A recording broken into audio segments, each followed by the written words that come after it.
অভাব, দিন শিক্ষার অভাব, কোরআন সুন্নাহ দিয়ে বিশ্বকে চ্যালেঞ্জ করার অভাব রয়েছে আমাদের মাঝে।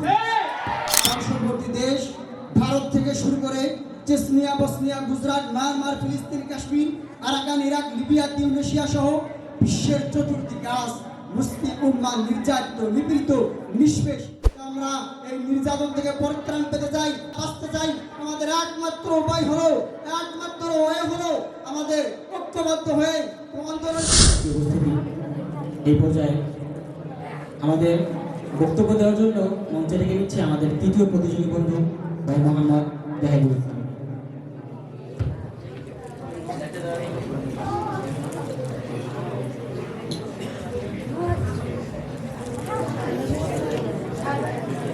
السلام عليكم ورحمة الله وبركاته. حامدا ومصليا ومسلما أعوذ بالله من الشيطان الرجيم. بسم الله الرحمن الرحيم. وعد الله الذين آمنوا منكم وعملوا الصالحات لا يستخلفنهم في الأرض كما استخلف الذين من قبلهم وليمكنن لهم دينهم الذي ارتضى لهم وليبدلنهم من بعد خوفهم أمنا يعبدونني لا يشركون بي شيئا ومن كفر بعد ذلك فأولئك هم الفاسقون.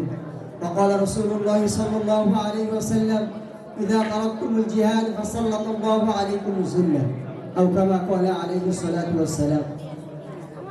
অপসংস্কৃতিকে দূরীভূত করার লক্ষ্যে ইসলামী সংস্কৃতি সংগঠন নাদির আরকান কর্তৃক আয়োজিত আজকের এই বাৎসরিক সেমিনারের সম্মানিত সভাপতি, সুদক্ষ পরিচালক, ন্যায় ইনসাফের মানদণ্ড হতে বিজ্ঞ বিচারক মণ্ডলী, সামনে উপস্থিত প্রাণপ্রিয় ছাত্র ভাইয়া, সকলকে জানাই আন্তরিক শুভেচ্ছা ও মুবারকবাদ।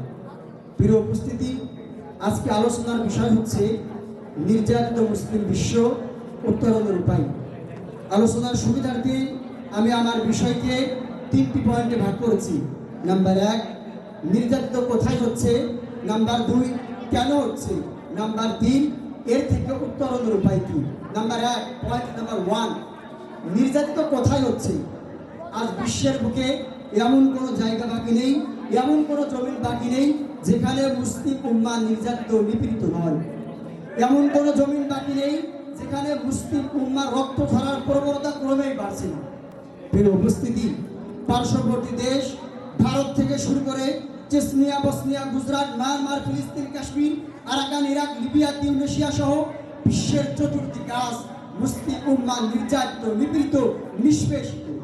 শুধু এখানে শেষ নয়, বাংলাদেশের মতো স্বাধীন সার্বভৌমত্ব একটি দেশ, যে দেশের 96% মানুষ মুসলমান, যে দেশের মানুষ সকালে ঘুম থেকে জাগ্রত হয় একত্ববাদের ধ্বনি শ্রবণ করে, যে দেশের মানুষ রাত্রে ঘুমাতে যায় এক রবের ধ্বনি শ্রবণ করে, সে দেশে আওয়াজ মুসলিম নিরাপদ নয়। মুহতারাম হাজিরিন, আপনারা জানেন 2013 সালের শাপলা চত্বরে অসংখ্য অগণিত উড়াই মাইদামের রক্তে রঞ্জিত হয়েছিল সেদিনের শাপলা চত্বর। অল্প কিছুদিন পূর্বে আমাদের ইস্তেমার ময়দানে গভীর রাতে নিরীহ নিরস্ত্র মুসলিম উম্মার উপরে অতর্কিতভাবে হামলা চালিয়ে তরতাজা চারটি প্রাণকে ঝরিয়েছে। কেন আজ মুসলিম উম্মাহ নির্যাতিত কেন? 2 নাম্বার পয়েন্ট হলো মুসলিম নির্যাতিত কেন। আমি আমার এই ছোট্ট মেধা দিয়ে চিন্তা করে যতটুকু বুঝেছি, মুসলিম জাতি নির্যাতিত হওয়ার অন্যতম কারণ হচ্ছে আজ মুসলিম জাতি যা বলে তা করে না। আল্লাহ বলেছেন ইয়া আইয়ুহাল্লাযীনা আমানু লিমা তাকুলুনা মা লা তাফআলুন। অন্যতম কারণ হচ্ছে দুনিয়ার প্রতি লোভ, অন্যতম কারণ হচ্ছে জিহাদ থেকে বিমুখ হয়ে যাওয়া, অন্যতম কারণ হচ্ছে সুশিক্ষার অভাব, দ্বীন শিক্ষার অভাব, কোরআন সুন্নাহ দিয়ে বিশ্বকে চ্যালেঞ্জ করার অভাব রয়েছে আমাদের মাঝে। অন্যতম কারণ হচ্ছে আমাদের মাঝে ঐক্য নেই, হিংসা, বিদ্বেষ, বিতর্কিত ক্রন্দন, সামাজিকতার অভাব, অপসংস্কৃতিকে সংস্কৃতি হিসেবে গ্রহণ করে নিয়েছি, আত্মশুদ্ধির অভাব, অনেক জানি অনেক মানি বাট সেটা আমাদের ভিতর থেকে আসে না। এছাড়া আরো একাধিক কারণ রয়েছে, সেই কারণগুলোর কারণে আজ বিশ্বের বুকে মুসলিম জাতি নির্যাতিত, নিপীড়িত। ফিলিস্তিন থেকে আওয়াজ উঠেছে রব্বানা আখরিজনা মিন হাযিহিল ক্বরিয়াতিল যালিমা আহলুহা।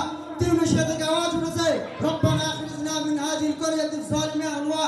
বিশ্বের চতুর্থ প্রান্ত থেকে আওয়াজ উঠেছে রব তুমি আমাদেরকে জালিমের জুলুম থেকে পরিত্রাণ দাও, আমাদেরকে জালিমের জুলুম থেকে পরিত্রাণ দাও।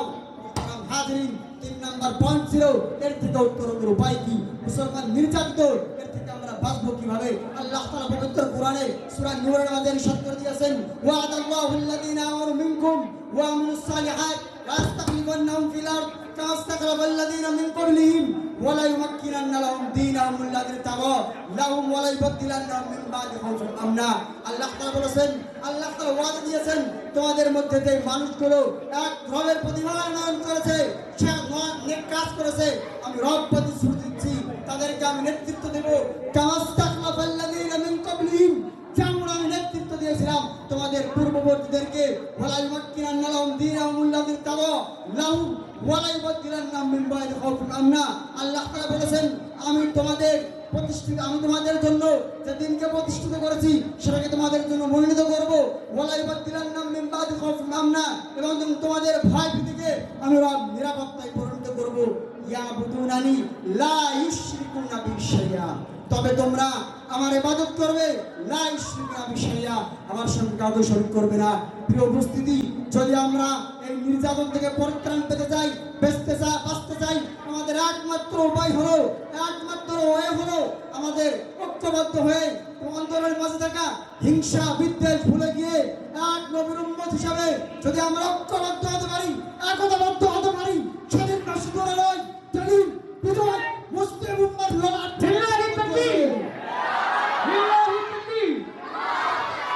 সেদিন না শুধু নয়, যেদিন বিজয় মুসলিম উম্মত লড়াই পথে চুম্বন করবে। তাই আসুন অন্তরের মাঝে থাকা হিংসা বিদ্বেষ ভুলে গিয়ে এক নবীর উম্মত হিসাবে তারিক বিন জিয়াদের মতো, খালিদ বিন ওয়ালিদের মতো সাহস বুকে নিয়ে সকল বাতিল শক্তিকে রুখে দেওয়ার চেষ্টা করি। আল্লাহ তাআলা আমাদের সহ আমাদের সকলকে মুসলিম উম্মাহ নির্যাতনের পাশে দাঁড়ানোর তৌফিক দান করুন। আমিন। ওয়া আখিরু দাওয়ানা আলহামদুলিল্লাহি রাব্বিল আলামিন।